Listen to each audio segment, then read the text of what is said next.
Irmãos, bom dia a todos.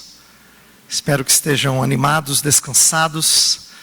Já ouviram o reverendo Mauro, agora mais uma palestra minha. Mas antes de explicar a palestra e explicar qual é o propósito e a sequência que a gente está fazendo, eu quero fazer uma recomendação de um livro que eu acho especialmente bom. Ontem o reverendo Mauro mencionou a nossa ignorância com respeito aos 10 mandamentos. Ele está certo em puxar a nossa orelha. A razão disso é porque ao longo da história da igreja, os 10 mandamentos sempre foram o resumo da moralidade cristã. Então, conhecer os 10 mandamentos era uma forma de você aprender não apenas 10 regras, mas 10 grandes áreas da vida cristã, de tal forma que cada mandamento seja um exemplo de alguns tipos de mandamentos daquela área da vida cristã. Primeiro no relacionamento com Deus, nos seus 4 primeiros mandamentos, depois no relacionamento com o próximo, nos 6 últimos mandamentos. E com isso, o cristão aprende a importância de amar a Deus sobre todas as coisas e ao próximo como a si mesmo. Esse livro, Os 10 Mandamentos, Manual para a Vida Cristã, de um holandês chamado Joachim Dauma. Esse livro do Dauma é um clássico, é excelente. É um dos melhores, certamente é um dos melhores livros sobre os 10 mandamentos que eu conheço. E em português está aí na faixa de cima como uma fonte excelente. É muito difícil encontrar, mesmo em inglês, mas em português especialmente, alguma coisa que se equipare a esse livro. Ele é um estudo cuidadoso das escrituras e também da ética decorrente dos princípios bíblicos. Então eu queria encorajar você fortemente a conhecer isso melhor. Essa é uma área que a gente tem que resgatar na vida cristã, em relação a conhecimento da nossa base moral, da nossa base ética. Então esse livro do Dauma está ali para ser vendido na livraria, tá? Sobre os 10 mandamentos. É um must, como a gente fala. É um livro que você tem que ter. Então eu queria que você se animasse e dissesse: vou conhecer melhor, vou ensinar o meu povo lá na igreja, vou compartilhar com eles a riqueza sobre esse assunto, tá bom? Então, os 10 mandamentos do Dauma. Agora vamos à minha palestra. Bem, o que é que eu vou tratar hoje? Eu disse ontem que eu ia fazer os 3 mandatos. Ontem nós falamos sobre o mandato cultural. Hoje, na segunda palestra, eu vou falar sobre o mandato social e à tarde fecho com o mandato espiritual. Então, a gente vai falar hoje de contato com os nossos semelhantes. Quais são as nossas responsabilidades em relação aos nossos semelhantes. Mas, caso você não tenha percebido, eu vou explicitar agora. Isso envolve muita coisa. E é impossível em 50 minutos eu fazer um panorama suficientemente abrangente sobre o mandato social. Por exemplo, quando o reverendo Mauro fala dos nossos deveres para com os nossos filhos, ele está falando de mandato social. E nisso, ele está tocando num aspecto das nossas responsabilidades para com o próximo. Mas a gente poderia falar sobre nossas responsabilidades dentro do casamento, marido e mulher. Poderíamos falar de responsabilidades com a família estendida, poderíamos falar da responsabilidade para com os nossos irmãos na igreja, e assim teria uma palestra para cada tópico desses. E eu escolhi falar sobre um assunto que eu tenho procurado meditar nos últimos tempos, que é quais os nossos deveres em relação a pessoas que se dizem oprimidas na sociedade, especialmente à medida que a gente fala sobre questões de justiça social. Esse é um termo que ganhou bastante proeminência em tempos recentes. E esse é um assunto bastante vasto, e eu sei que eu não vou conseguir esgotá-lo aqui. Então o meu propósito é apenas chamar a sua atenção para algumas coisas e mostrar como é que o Evangelho nos ajuda, nos ensina a amar a Deus à medida que a gente cuida do próximo dentro de nossas possibilidades, tá? Então, eu vou falar uma outra vertente de amar a Deus agora no cuidado de pessoas que estão marginalizadas ou se dizem marginalizadas. Esse é o objetivo dessa palestra, ajudar você a enxergar como é que nós amamos a Deus nessa área, tá? Eu estou levantando esses assuntos porque eu sei que isso combina com a preocupação de cristão.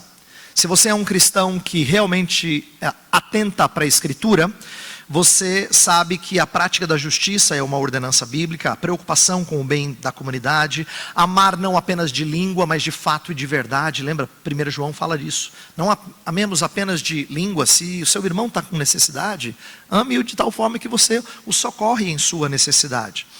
Mas eu quero então olhar para as ênfases contemporâneas sobre a justiça social e analisar suas premissas.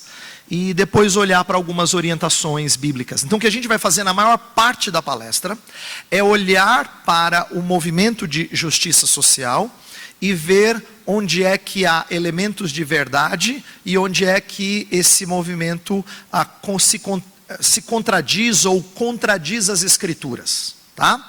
Então a gente vai mostrar como existem vários aspectos desse movimento que não combinam com a cosmovisão que a Escritura proporciona para nós sobre como enxergar a sociedade. E no finalzinho, e vai ser bem pouco, e esse é daquele que eu vou botar o pirulito na boca e depois eu vou tirar, eu vou dar um início de conversa sobre um caminho melhor. Isto é, como é que a gente pode pensar sobre esse assunto de uma maneira mais saudável. Mas eu garanto para você que não vai ser a parte mais rica. Vai ser aquela que eu gostaria, mas teria que ter uma outra palestra e não vai ter. Já vou dizer para você que não vai ter. Pelo menos não hoje aqui, tá? Então eu vou dar só um início de ideia sobre o que nós podemos fazer, qual seria um caminho mais bíblico para tratar desse assunto. Então, quando eu falo sobre o movimento de justiça social, eu estou falando sobre a tendência muito frequente em nossos dias de ouvir falas acerca de igualdade, diversidade, inclusão na sociedade, não é? Tanto em questões econômicas, mas agora fala-se muito, a gente que é o mais velho um pouquinho aqui, ouviu crescendo sobre questões econômicas, de incluir aquele que é mais pobre, favorecer, mas agora a conversa aumentou para envolver questões de raça, de gênero, de orientação sexual e de aparência física. Tudo isso entra dentro do mesmo pacote. E os acadêmicos estudiosos sobre alguma dessas áreas têm chamado essa tendência de teoria crítica. Alguns falam de política identitária, um termo que foi cunhado é de interseccionalidade, eu vou falar disso daqui a pouquinho, mas o termo que eu vou usar para falar dessas coisas é justiça social, porque parece ser o termo mais abrangente no nosso contexto para tratar desse assunto. E eu estou preocupado em tratar disso porque a sociedade sofre os males de alguns entendimentos equivocados a esse respeito. Essa ideologia tem impactado a nossa cultura de tal forma que ela influencia as empresas. Por exemplo, novos cargos têm sido instituídos para incluir pessoas que representem diversidade. Não é? Então, empresas têm sido levadas a adaptar o seu contexto a essa nova tendência. Essa ideologia ela também cerceia a liberdade do debate acadêmico universitário. Por exemplo, muitos profissionais têm receio de admitir suas posições porque eles sabem que eles serão punidos em certos ambientes acadêmicos, em que já não há mais abertura para pensar de maneira contrária.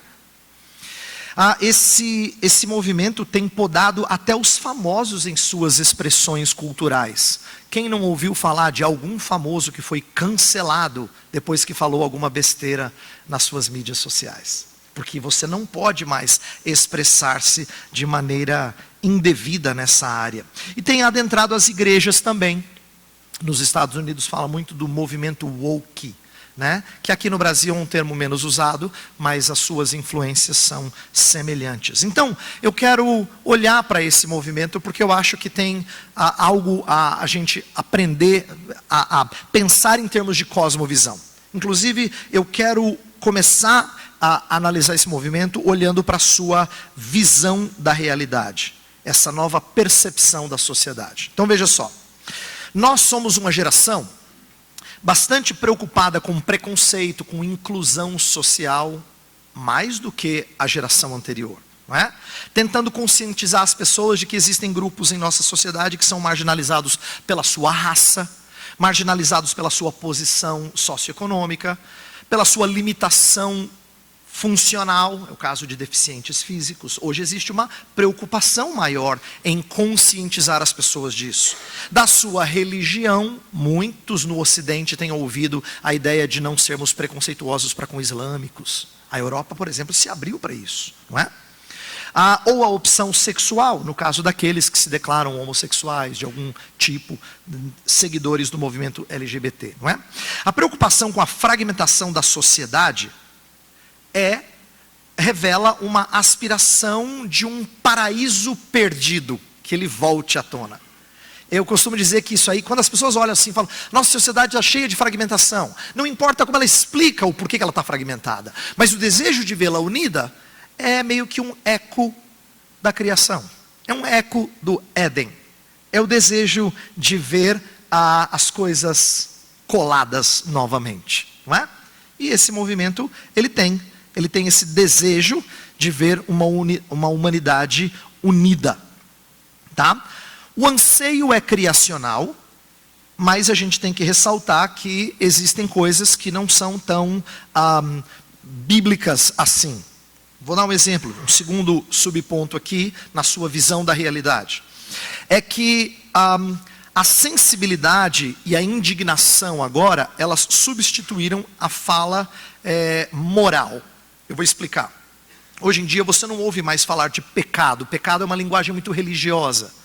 Então, e nem de imoralidade, que seria uma linguagem mais neutra, vamos dizer assim. O não religioso, ele pode falar que algo é imoral, é uma linguagem ética. Mas hoje em dia não se fala mais tanto nem na linguagem religiosa, nem na linguagem ética, que era comum em tempos posteriores ao iluminismo. Mas agora não, agora a nova onda é falar de sensibilidade para com injustiças. Por isso que você ouve já há algum tempo a ideia de ser politicamente incorreto você dizer alguma coisa, não é? A linguagem visa treinar sensibilidades. Então pense em diferentes males sociais. Eu vou dar nomes que parecem engraçados para alguns de vocês, mas eles são termos técnicos na academia, tá? Alguns você conhece, outros talvez você não esteja habituado. Mas na academia fala-se sobre patriarcado, supremacia branca, imperialismo, heteronormatividade, gordofobia. São todos termos técnicos. Nas universidades tem campo de estudo sobre cada uma dessas defesas. É verdade. E esses campos de estudo, eles todos têm trabalhado com a ideia de que nós precisamos ser sensibilizados para esse tipo de preconceitos, com esse tipo de fragmentação. Então, nós estamos num tempo em que acusar um criminoso ou questionar a redistribuição de terras, apontar elementos violentos na religião muçulmana, chamar a homossexualidade de imoral, essas coisas não entram no direito de opinião, porque elas ferem sensibilidades. Percebe? Elas ferem sensibilidades. Hoje em dia a gente não tem mais paciência em dialogar com o contrário. As pessoas enxergam isso como linguagem opressiva e discriminatória. Toda argumentação é vista como uma artimanha dos privilegiados de manter o seu privilégio. Isto é, se você começa a argumentar e diz assim, peraí, eu tenho o direito de falar assim. Você é um opressor. Não é? É daí que vem a ideia de que você perdeu o lugar de fala. Porque você é alguém opressora. Não importa se você se percebe opressora ou não. A sua cor de pele, o seu status social, o seu grau de estudo, as oportunidades que você teve, fazem de você um opressor, uma opressora. Quer você reconheça, quer não. Essa linguagem mostra que há uma nova maneira de enxergar qual é a raiz dos males dessa sociedade. E como é que você tenta reparar esse mal? Normalmente, a proposta é de revolução para atingirmos o ideal social que nós almejamos. Então, olha que irônico. Os Estados Unidos se gabam há bastante tempo de ser uma sociedade livre, uma sociedade que respeita os direitos. É lógico, nenhuma sociedade é perfeita, o americano sabe disso. Mas, de 10 anos para cá, tem havido uma onda de revoluções bastante violentas que não podem mais ser criticadas pela sua violência. É o caso de movimentos como o Black Lives Matter, né? Vidas negras se importam, né? ou são importantes, então a gente precisa preservá-las. Veja, a proposta de lutar para que vidas sejam preservadas é muito justa, mas em tempos mais recentes tem sido validado a ideia de você fazer isso de forma violenta, de forma brusca. E tudo bem, a causa autoriza os meios. Ela legitima você a fazer dessa forma. Por quê? Porque a proposta de redenção é de que precisa ser revolucionária. Ela precisa quebrar com as estruturas existentes. Então, essa ideia de hostilidade, de reivindicação de direitos, de ressentimento, elas não são vistas mais como negativas. Elas são vistas como positivas, é isso mesmo. A luta pelos oprimidos passou a ser um ideal digno de defender e lutar por esse ideal. O movimento proporcionou um senso de propósito moralmente convincente. Então a proposta de solução desse movimento envolve quebras, às vezes bruscas e violentas. E qual é o alvo final? Um novo modelo de sociedade. Eu gosto de citar a fala de um pastor que disse que o que ele queria ver no Brasil eram marcos civilizatórios. O negro não seja visto imediatamente como suspeito de um crime, que haja mais saúde pública, que certamente evitaria tantas vítimas do Covid, uma sociedade que abandone a estratificação onde homem vale mais que mulher, hétero vale mais que gay, magro vale mais do que gordo, branco vale mais que preto, rico vale mais que pobre. Eu estou citando literalmente as palavras desse pastor. Onde o ensino superior esteja disponível a todos, não apenas cursos técnicos, onde o cristianismo pare de ser preconceituoso e pessoas parem de falar que menino veste azul e menina veste rosa. Esse é o ideal, esse é o sonho. A gente chegar numa sociedade assim. Veja, o que eu estou tentando descrever nessa primeira parte? Que o movimento de justiça social, ele influenciou gente fora e dentro da igreja com uma nova cosmovisão. Eu estou usando a palavra de cosmovisão de propósito. Por quê? Porque ela tem uma visão de como as coisas deveriam ser. Uma ideia de criação, uma sociedade não fragmentada. Ela tem uma indignação em relação a como as coisas são, uma visão de queda. Isto é, a gente deveria ter uma maior sensibilidade para com os excluídos, não é? Uma indignação em relação aos excluídos. Ela também tem uma proposta de solução, que é redenção. E como é que essa proposta de redenção acontece? Mediante revolução, mediante o rompimento de estruturas sociais. E ela também tem uma utopia a ser alcançada, consumação. Isto é, ela tem um ideal do que seria a sociedade perfeita. Então, eu apresento dessa maneira para você compreender que quando você ouve pessoas usando linguagem desse tipo, elas têm uma cosmovisão por detrás, uma maneira de enxergar a realidade. Cosmovisões são a interpretação da vida que norteia o nosso comportamento. Quando você reconhece qual é a cosmovisão, fica mais fácil você entender por que as pessoas agem como elas agem. Quando a gente não entende a cosmovisão, você fala assim, que loucura. Parece louco porque não combina com a sua cosmovisão, mas combina com a dele, combina com a dela. Você tem que entender qual é a cosmovisão, no caso dessas teorias, da teoria crítica. Ela é de fato uma cosmovisão diferente, alternativa à cosmovisão bíblica. É por isso que eu acredito que ela não pode ser combinada com uma visão bíblica da realidade, como alguns cristãos acham que podem. Dar uma misturada, pegar insights aqui, colocar com a escritura, bater no liquidificador e fazer uma versão gospel de justiça social. Eu creio que existem coisas que apelam aos cristãos nesse discurso, por exemplo, justiça, opressão, igualdade. Cristãos também gostam desses valores, é claro que sim, eles combinam com a nossa fé, tá? Só que existem realidades pelas quais eles se importam que não combinam. Então, o que eu vou fazer agora nesse segundo momento da palestra? Eu quero mostrar como é que eles apresentam essa sua cosmovisão com elementos de verdade, mas também com algumas coisas que não combinam com a verdade bíblica, tá? Então vamos começar dizendo assim, por que a geração mais nova em especial, e é legal que Deus tenha me dado a oportunidade de falar isso aqui. Ontem quando o reverendo Mauro perguntou quem é que era avô, eu vi que tinham poucas mãos levantadas. Ele se sentiu assim, geração mais velha, porque tem uma galera mais nova aqui, não é? E a galera mais nova conhece melhor aquilo do que eu estou falando, porque você ouve com frequência nos círculos onde você está inserido.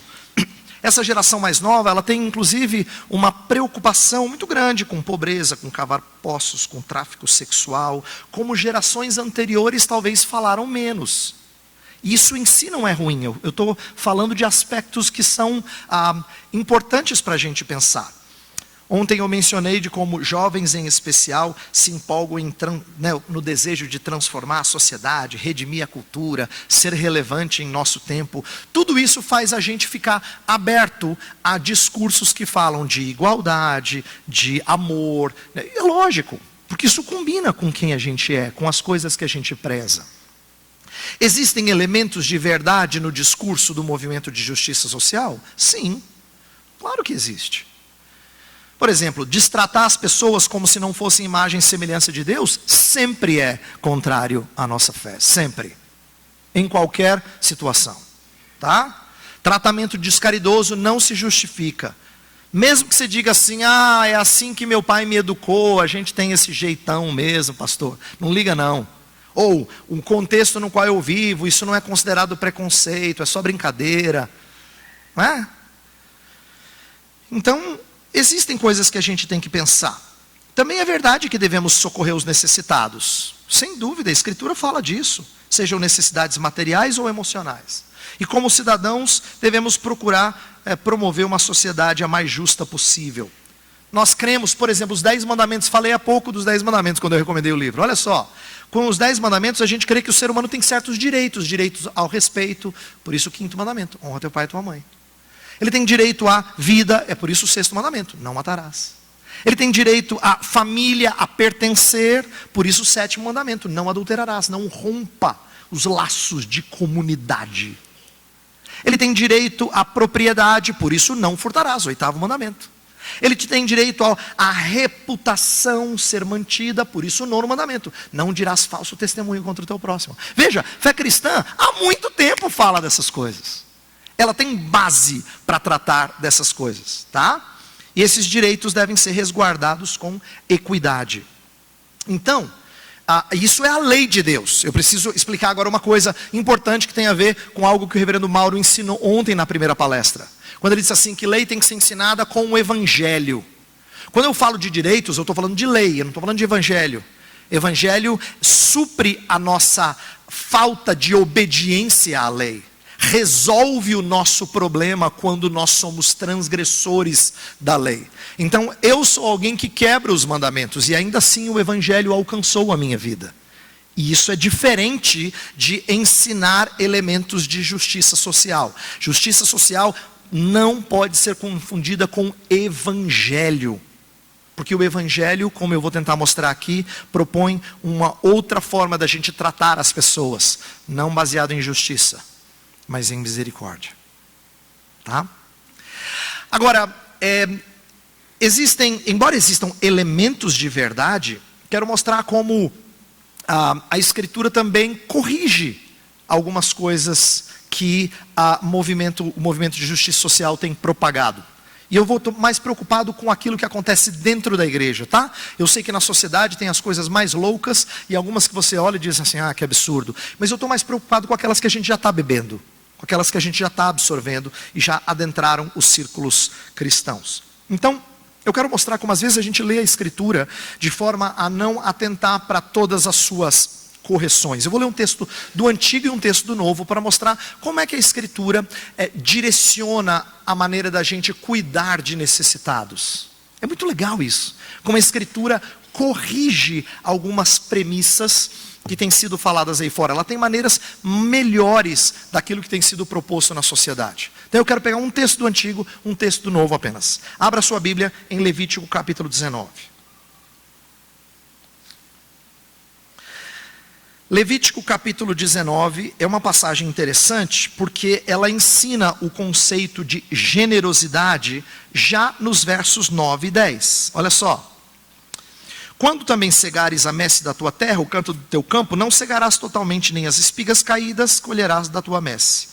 Não rebuscarás a tua vinha, nem colherás os bagos caídos da tua vinha. Deixá-los-ás ao pobre e ao estrangeiro. Eu sou o Senhor, vosso Deus. Perceba que o texto começa com a ideia do conceito de rebuscar, que é deixar o resto, aquilo que não precisa ser colhido. O que caiu e os cantos da terra eram deixados para pessoas que estavam sem terra naquele momento. Haviam épocas em que mesmo os judeus entravam em pobreza, porque por causa de suas dívidas tinham que vender a sua terra, e até que ele ganhasse a sua terra de novo, no chamado ano de remissão, não é? Lá no 50º ano, né? A cada 49, o ano 50 vinha, e esse ano de remissão as terras voltavam, tá?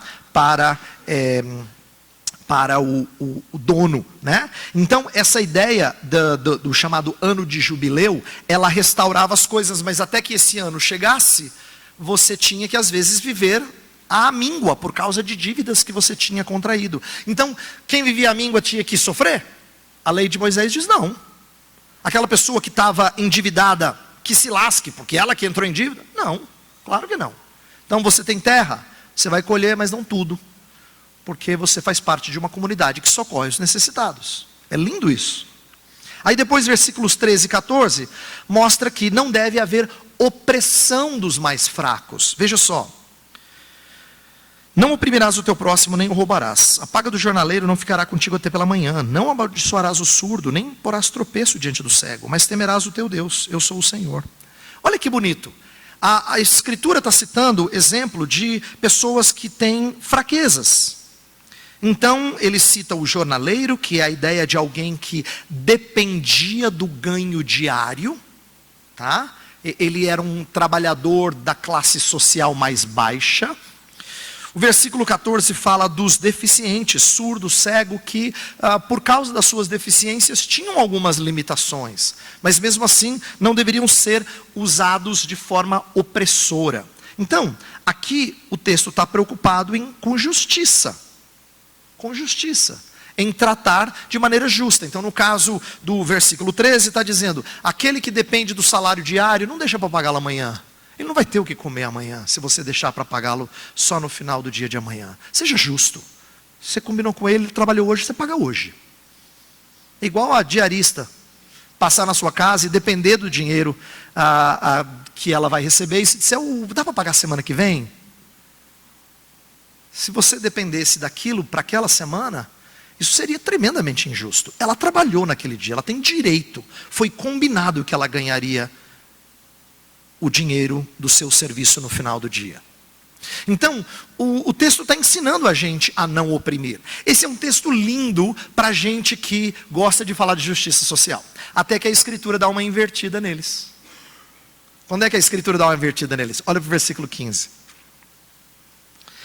Não farás injustiça no juízo, nem favorecendo o pobre, nem comprazendo ao grande. Com justiça julgarás o teu próximo. Olha o que o versículo 15 nos ensina. Que a gente precisa promover processos justos. Processo justo não é a mesma coisa do que resultado igual. Como é que a mentalidade do movimento tem sido propagada? É a ideia de que você tem que promover resultados iguais. Então, se você não tem gente sendo contratada desse tipo de grupo social, você cria uma lei para dizer, a empresa tem que contratar. Resultados iguais. Se as pessoas não têm passado no vestibular na faculdade ideal, você cria o quê? Você cria cotas para você ter resultados iguais.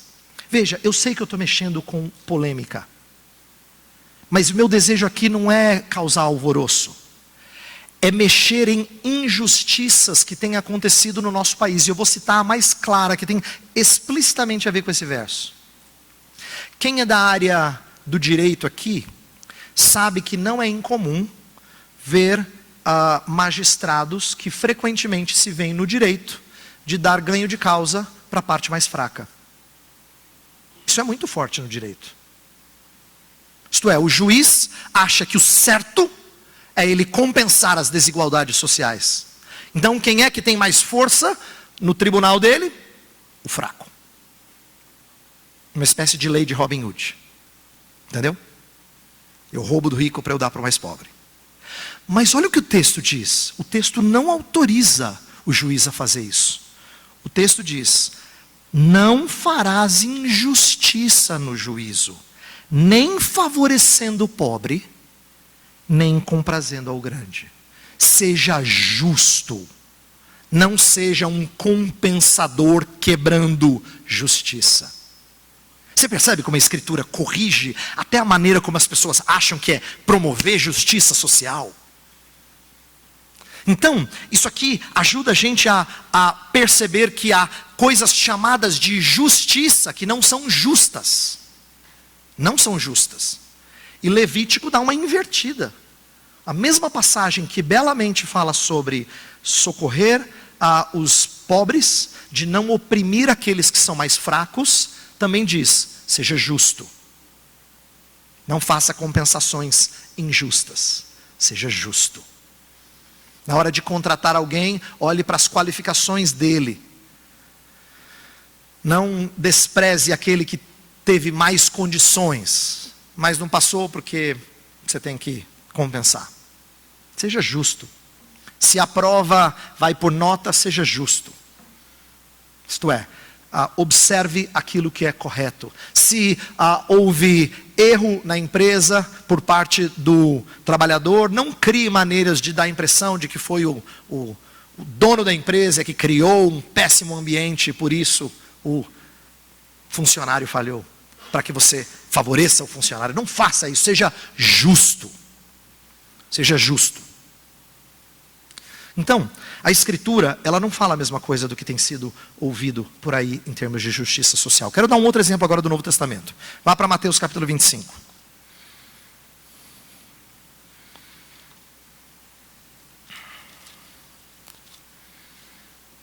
Mateus capítulo 25, a partir do versículo 31, Jesus dá uma visão de como será o grande julgamento. E eu quero ler a partir do versículo 35. Ele diz assim: porque tive fome e me destes de comer, tive sede e me deste de beber, era forasteiro e me hospedastes, estava nu e me vestistes, enfermo e me visitastes, preso e fostes ver-me. Então perguntarão os justos: Senhor, quando foi que te vimos com fome e te demos de comer, ou com sede e te demos de beber? E quando te vimos forasteiro, te hospedamos, ou nu e te vestimos? E quando te vimos enfermo ou preso e te fomos visitar?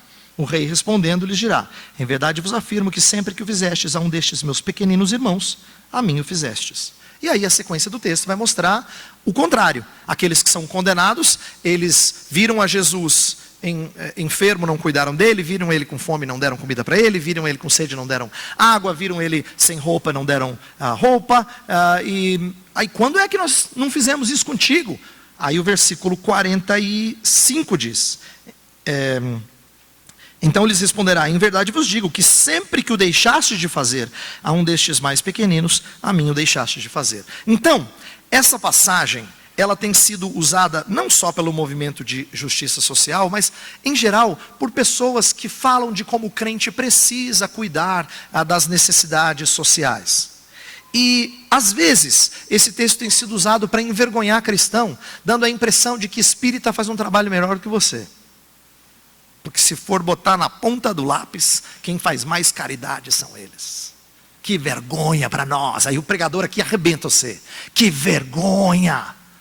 Você que não tem entregado mais cestas básicas do AQALBV. Você que não tem feito, socorro social mais do que aquele grupo ou esse movimento e tal.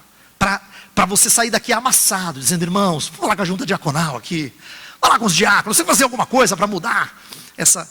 Veja, quando a gente olha assim, nós esquecemos de olhar para algo especialmente bonito que Jesus Cristo está nos ensinando. Ele está nos ensinando qual vai ser o critério pelo qual as pessoas vão ser julgadas como justas ou injustas.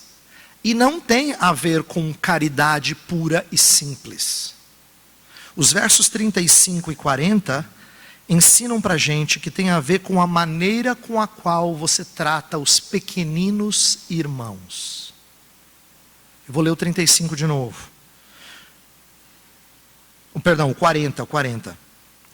O rei respondendo lhe dirá: em verdade vos afirmo que sempre que o fizestes a um destes pequeninos irmãos, a mim o fizestes. Perceba que pequeninos irmãos é uma expressão que esclarece do que Jesus está falando. No versículo 45 ele vai repetir pequeninos. A palavra pequeninos no Evangelho de Mateus sempre é uma referência àqueles que são nossos irmãos na fé. Vai para o capítulo 10 de Mateus. Capítulo 10, versículo 42. Diz assim: e quem dera beber, ainda que seja um copo de água fria, a um destes pequeninos, por ser este meu discípulo, em verdade vos digo que de modo algum perderá o seu galardão. Então, o que Mateus está nos ensinando sobre socorro social, sobre ajudar pessoas necessitadas? É que Jesus vai nos julgar baseado na forma como você trata a noiva dele. É isso que está ensinando. Mateus 25 não é sobre caridade pura e simples. É sobre socorro de necessitados. Especialmente daqueles que são da família da fé. Inclusive Paulo ensina isso para a gente lá em Gálatas capítulo 6. Quando ele fala que nós temos que fazer o bem a todos, especialmente aos da família da fé. Isto é, o nosso dever primordial é socorrer aqueles que fazem parte da nossa comunidade de fé, de tal forma que as pessoas de fora olhem e digam assim: eles cuidam dos deles. Então, perceba como o texto pode ser distorcido de tal forma que pareça que Jesus vai julgar a gente baseado em quanta caridade a gente fez. Em quanta doação você fez no final de ano, em época de Natal, para a sociedade, né? Para instituições que cuidam disso. Mas Jesus não está falando isso especificamente. Embora você possa fazer doações para quem você achar que deve fazer, eu não estou restringindo a sua consciência. Estou te ensinando o que o texto está dizendo. O texto está dizendo que nós seremos julgados baseado na forma como a gente trata o corpo de Cristo. A maneira como você trata o corpo de Cristo significa como você ama Cristo. Se você destrata o corpo dele, você não o ama. Está falando do corpo dele. Esses são os pequeninos. São os frágeis que estão entre nós. Então, eu estou proporcionando a você uma leitura das Escrituras, na verdade que não é nem nova, é antiga, mas que às vezes pode ser distorcida quando a gente tem lentes diferentes. Se eu não desse essa explicação para vocês, eu conseguiria pegar Levítico 29 e Mateus 25 e amassar todos vocês, dizendo que ninguém aqui presta, porque não está fazendo o seu trabalho. Eu consigo pegar a Escritura e fazer com que a Escritura promova a minha agenda. É possível fazer isso. É só eu desrespeitar algumas regras hermenêuticas.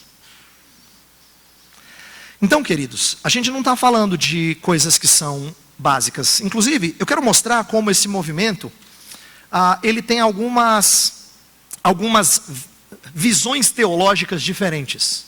Teológicas mesmo. Eu quero dar alguns exemplos de áreas da teologia que são contrárias à Escritura. Por exemplo, qual é a sua visão de autoridade de fé? Isto é, qual é a fonte das verdades sobre a realidade? O que a gente chamaria de bibliologia ou prolegômenos em estudo teológico, para aqueles que gostam de teologia. Qual é a fonte de autoridade? A fonte de autoridade, para muitos desses que aderiram ao movimento de justiça social, são os estudos sociais. Tem havido mais e mais pessoas dentro da igreja que têm dito assim, para você entender melhor alguns dos dilemas da sociedade, use a Escritura, mas não deixe de estudar aquilo que os estudos sociais colocam. E aí, eu estava lendo um livro muito legal do Voddie Baucham. Voddie Baucham é um ex-jogador de futebol americano, um americano negro assim, grandão, imponente. Ele fala bonito, é lindo ouvi-lo pregar. Hoje ele trabalha na Zâmbia, como a coordenador de uma escola. E o Woody Bauckham está dizendo assim, existem revistas importantes no cenário norte-americano, isso tem chegado no Brasil também, em que tem listas de livros que você tem que ler para entender, para você conhecer melhor os dilemas. Mais curioso ainda é que a proposta do movimento de justiça social é que grupos marginalizados, eles conseguem enxergar a realidade de uma maneira que grupos dominantes não veem. Então é assim, se você não enxerga racismo, o problema é com os seus óculos, com a sua lente, porque existe, tá? Existe e eu sei que existe. Se você não vê, o problema é seu. Qual é a questão aqui? Eu vou tentar falar com cuidado. Não é que não exista, e de repente tem pessoas que são cegas para ver. Mas é que quando você diz que você não consegue enxergar o que eu oprimido consigo, eu me torno sacerdote de um conhecimento que você não atinge. Na época da igreja antiga, isso era chamado de gnosticismo. Entendeu? Eu sou um sacerdote gnóstico agora. Eu tenho acesso a conhecimento que você não tem. Eu consigo enxergar coisas que você não consegue ver. E é por isso que na nossa sociedade essa terminologia antiga não é usada. Mas eu vou usar uma terminologia mais contemporânea e você vai entender. Quando a gente para de falar de verdade objetiva, a gente começa a falar de narrativa. É isso. Narrativa vira a maneira de você colocar verdade. Tá? Veja, eu não estou dizendo que pessoas marginalizadas não possam ter percepções às vezes boas, às vezes até ruins. Pensa em alguém que foi ferida, uma mulher que foi ferida no casamento e depois de maneira bem assim, irada diz, homem não presta, homem é tudo igual. Ela não está fazendo uma análise correta. Ela está ferida e por causa da sua ferida, ela está fazendo uma leitura da sociedade que não é correta. Então, às vezes, pessoas feridas podem ter percepções equivocadas. E por vezes, percepções acertadas. Eu não estou negando isso. O que eu estou querendo que a gente entenda é que nós não podemos aceitar um movimento que fala que você tem que ser convencido pelo que eu sei. Porque aí não é mais persuasão, aí é dominação. Aí você tem que engolir aquilo que eu sei e você não sabe. Tá? Então, quando a fonte de autoridade de conhecimento, a fonte de autoridade epistemológica vira a minha experiência, que você não tem, você não sabe como é que é, você fala, puxa, eu não sei, é verdade. Me diga então, qual é a realidade? A gente parou de discursar, de conversar, de dialogar. A gente está agora tendo dominação de um grupo sobre o outro, que é exatamente aquilo que tem que ser quebrado. Entende? Então, você quer convencer alguém, você precisa falar em termos que ele entenda, que ele perceba. É assim que a gente persuade outros. A gente mostra, a gente diz, tá vendo isso aqui? Percebe isso aqui? É verdade. Então, é isso.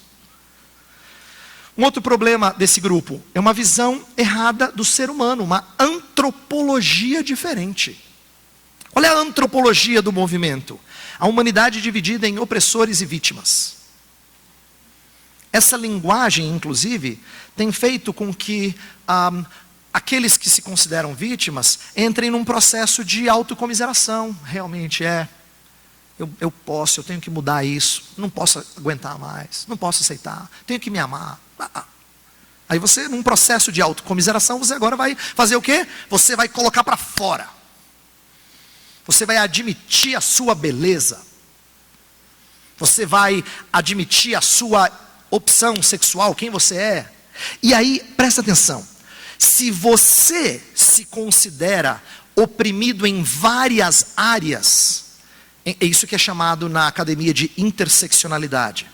É quando você é, por exemplo, mulher, aí você já é oprimida pelo fato de ser uma sociedade machista. Você é uma mulher negra, então oprimida em uma sociedade prioritariamente branca. Uma mulher negra pobre, pronto. Aí, se for uma mulher negra pobre homossexual, então você tem lugar de fala até o ano 2050. Por quê? Porque você tem várias fontes de opressão. Presta atenção por que isso é ruim, por que isso é tão negativo. Primeiro, fomenta uma soberba muito grande, porque fala das falhas dos outros, nunca das minhas. Isso é muito perigoso, biblicamente falando. Muito perigoso. Todas as vezes que eu levo você a se sentir coitado, a se sentir vítima, eu fomento um mal terrível que há dentro de você, chamado orgulho.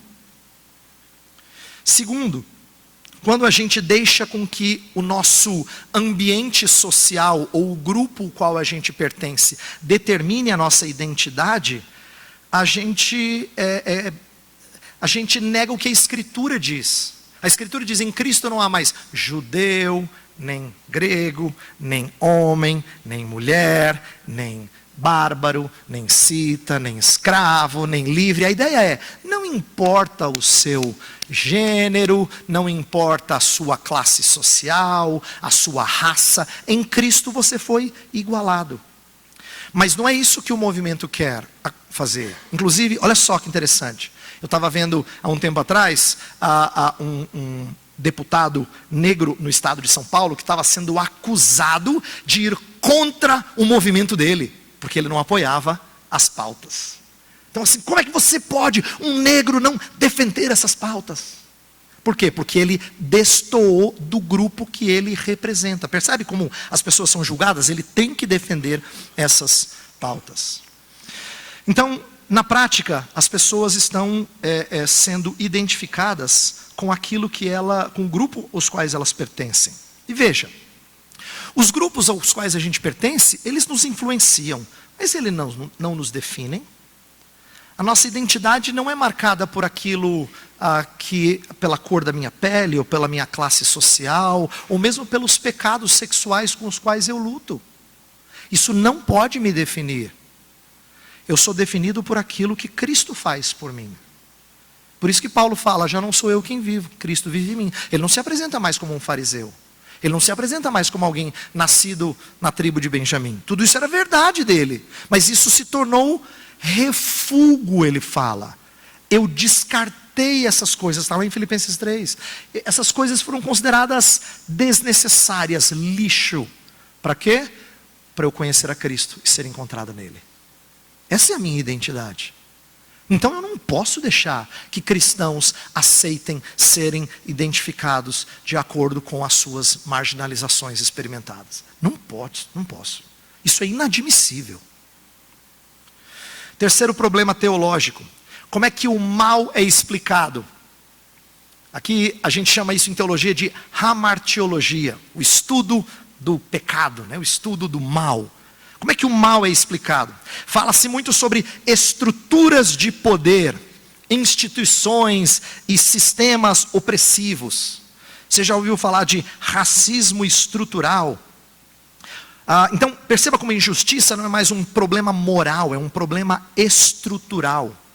E para você perceber como isso é forte no nosso meio, é que até você usa essa linguagem sem perceber. Se você vai viajar para fora do Brasil e alguém me pergunta sobre corrupção no Brasil, você fala assim: o problema no Brasil, sabe o que é? É sistêmico, cara. O problema é o sistema. É assim, não adianta, você faz um negócio certo aqui, mas aí o outro vai lá e corrompe e tal. O problema é o sistema. Quando você usa a linguagem, o problema é o sistema, significa que você incorporou a terminologia desse tipo de ideologia, sem perceber. Você pode nem se considerar um cara defensor disso. Mas quando você fala o problema é o sistema, você acabou de sistematizar o mal. E qual é o problema de você chamar o mal de não mais de moral e sim de estrutural? Eu vou apontar 2 e depois eu vou aprofundar um pouquinho.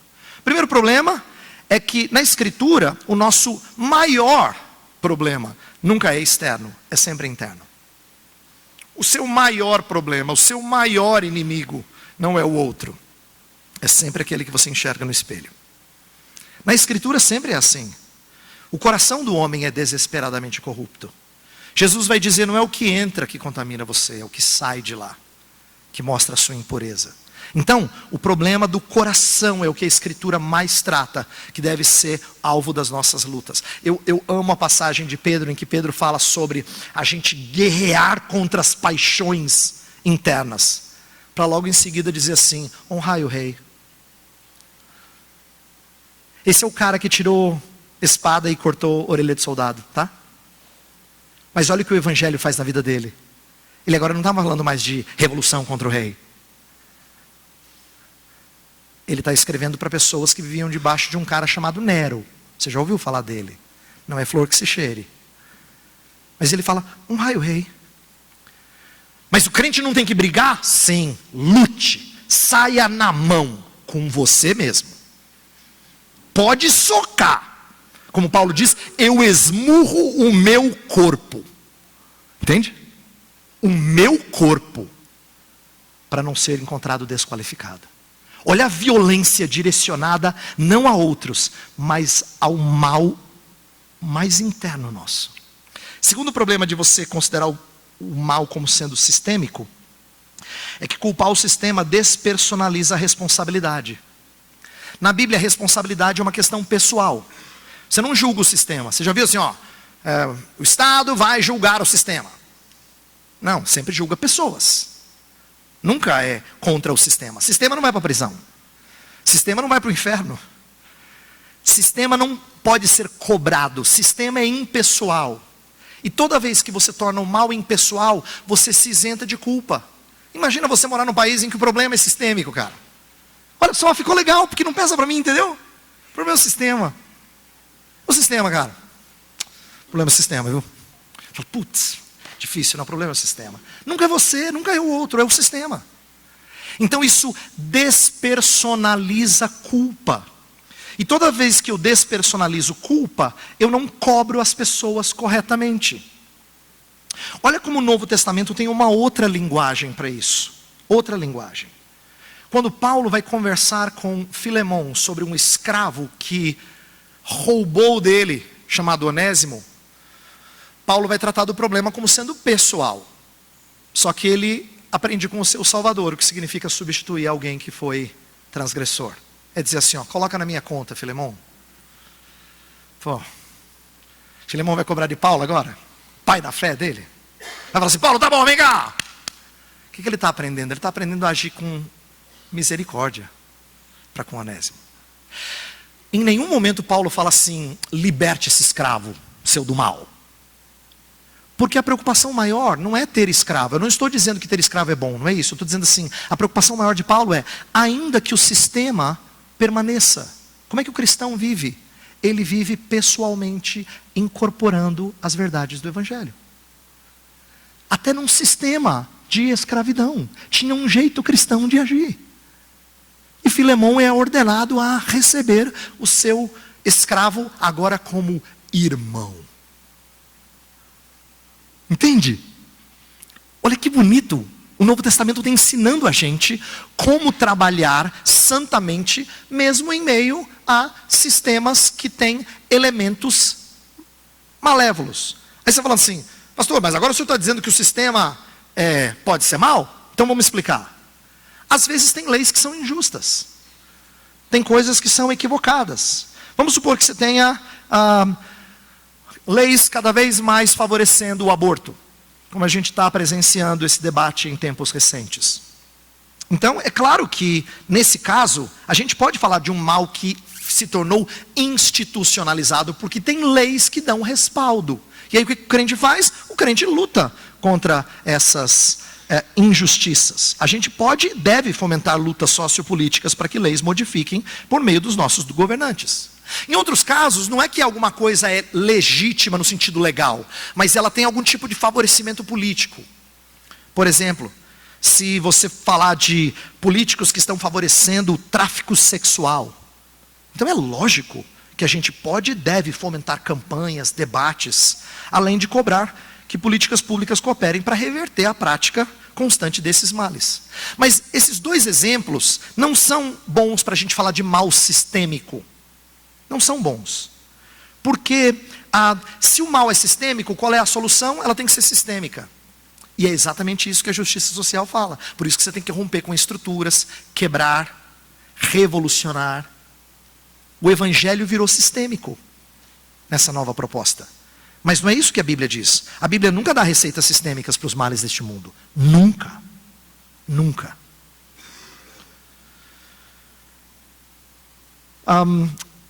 Mas eu sei que existem males que são comuns. É isso que normalmente as pessoas querem dizer com mal estrutural. Então você fala assim, da indústria da pornografia.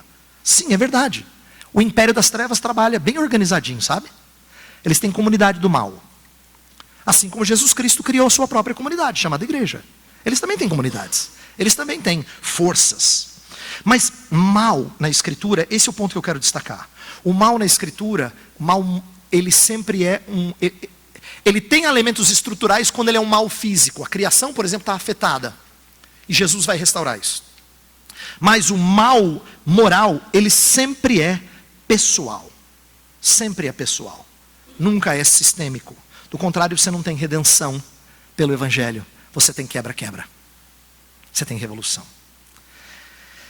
Então, eu quero terminar, porque eu já passei do meu horário. E eu não vou conseguir chegar na parte que eu disse que eu ia chegar. Eu quero terminar sugerindo duas coisas só. Só duas, muito rápidas, que a gente tem que aprender a fazer como um caminho melhor. Eu vou ser breve aqui. A primeira é, preocupe-se em fazer parte de uma comunidade que seja marcada por socorro e acolhimento. Aqui eu quero dizer da importância da Igreja de Cristo ser uma comunidade de socorro e acolhimento. Com isso eu quero dizer o seguinte: a igreja tem que ser marcada por cuidado de pessoas. Precisa ser marcada por cuidado de pessoas. A Escritura fala muito disso, eu não tenho tempo de expor aqui. Mas eu estou destacando isso porque quando a igreja assume essa responsabilidade, essa é uma bela maneira das pessoas se sentirem desejosas de fazer parte dessa comunidade. Tem um exemplo meio esquisito para dar para você, mas eu acho legal esse exemplo. Eu aprendi isso no começo do meu ministério.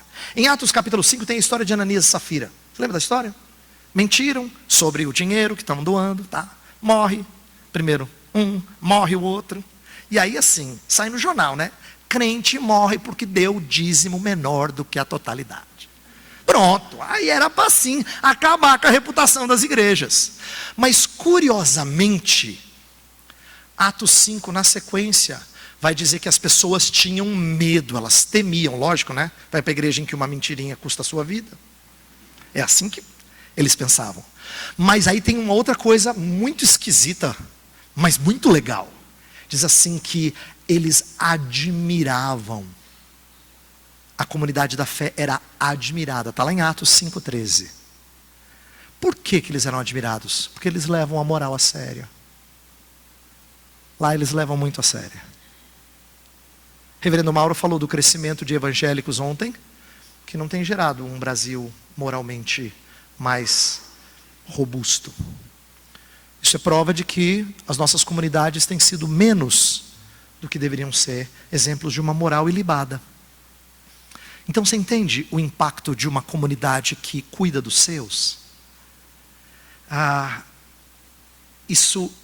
Esse gera um testemunho muito precioso.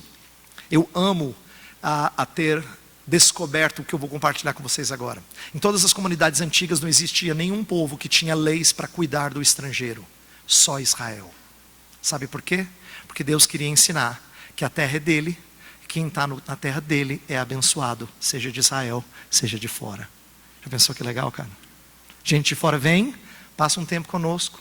Nem fica membro. Mas enquanto ele está com a gente, ele é super bem cuidado. Olha que testemunho. Que testemunho legal. Por quê? Porque aqui a bênção do Senhor está. Nós temos que ser comunidades assim. De socorro, de acolhimento. Isso vai fazer diferença. E a segunda coisa, e eu termino com isso. Como comunidade cristã, a gente tem que se preocupar mais em agir com os outros, agir na vida dos outros, com misericórdia do que com justiça. Isto é, antes do que falar, seja justo, eu não quero tratar os outros só com justiça. Se eu tratar com justiça, eu vou te dar o que você não quer receber. Você não tem direito a muita coisa. Entendeu? Nós somos uma comunidade em que as pessoas são recebidas porque elas são tratadas com misericórdia. E a igreja tem que ser marcada por isso principalmente. Tratativa misericordiosa para com as outras. Isso é muito legal.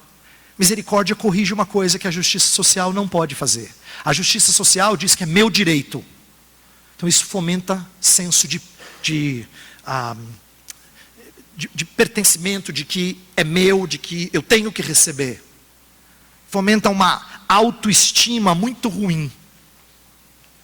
A gente tinha que ter uma alta estima por Cristo, não uma alta estima de nós mesmos. Entendeu? Tá? E misericórdia é legal. Sabe por que é legal? Porque misericórdia significa eu estou socorrendo quem é miserável. Seu miserável. Miserável humilha a gente. E é bom que seja assim.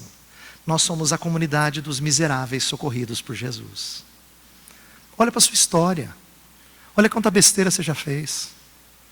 Olha quanta falta de amor você já demonstrou para com os outros. Não me venha dizer que você tem que ser tratado com justiça. Isso é soberba. Se você conhece o Evangelho, não peça a justiça das pessoas. Peça misericórdia. Peça que elas tratem você com misericórdia. Tá bom? Assim a gente vai amar mais a Deus. Se a gente expressar para com os outros a mesma misericórdia que nós recebemos do Senhor. Então você quer ser uma comunidade contracultural em meio a essas conversas de justiça social? Seja uma comunidade de misericórdia social. Olha que legal. Uma comunidade marcada por misericórdia social. Eu creio que Deus pode fazer muito por nosso intermédio se a gente entender as implicações do Evangelho no mandato social. Vamos orar? Senhor, há tanta coisa para a gente discutir. E é possível que minha fala aqui tenha sido parcialmente confusa. Talvez tenha sido ofensiva para alguns que já aderiram a esses conceitos. Se houve falhas da minha parte, eu peço que o Senhor me perdoe e ajude os meus irmãos que aqui estão a ouvir Tua palavra. Nós não podemos ser enganados por cosmovisões que conflitam com aquilo que a Tua palavra nos ensina. Portanto, se correções foram necessárias, que elas aconteçam, Senhor. Se precisamos mudar a nossa ótica, que o Senhor nos leve ao arrependimento, ao reconhecimento de que nossa ótica está errada. E que a Tua palavra nos corrige na maneira de olhar para esse mundo. Pedimos que nossas igrejas sejam marcadas por cuidado uns dos outros. Que nossas igrejas sejam marcadas pelo Evangelho, transformando relacionamentos uns com os outros. Esse é o cumprimento belo do mandato social em Cristo Jesus. E nós queremos fazê-lo. Então ajuda-nos, Senhor. Ajuda-nos. Faz-nos não sucumbir aos paradigmas e às premissas de movimentos que não são advindos de Sua palavra. E faz-nos repensar essas coisas à luz das Escrituras. Nós oramos em nome de Cristo. Amém.